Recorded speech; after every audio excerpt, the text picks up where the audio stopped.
nag-start ka sa game and delivered sa ano lang yung focus mo dun sa... Honestly, kung ano lang po mabibigay kong alam ko naman po yung role ko dito, especially in the finals. Alam ko hindi naman po ako makakakuha ng madaming minutes, pero in any possible way makatulong po ako. Kasi pare-parehas lang naman. If we win, lahat naman po kami masaya.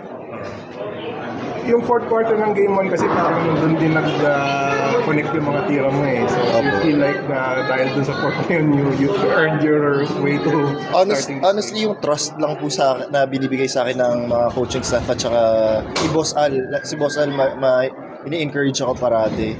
Tsaka yung mga teammates ko like sila si Ross, everybody parang sabi, tira lang kami bala sa rebound. So every time na pumapasok ako sa court, so if may chance tumira, yun na lang iniisip ko. Sinabihan ka na mag-start ka? Opo, sinabihan po.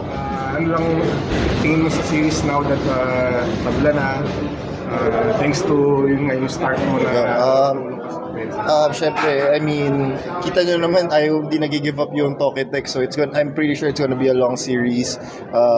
Well-experienced sila, very talented. They also have a good coach. So we don't expect this to be a short one. So we'll be ready. But though we'll be ready for game 3. Hindi mo ba nami-miss yung role mo dati na Syempre, daming mga touches? Syempre, nami-miss ko po yun. Syempre naman, diba? Any basketball player naman nami-miss po yun. Pero syempre, we also have to mature.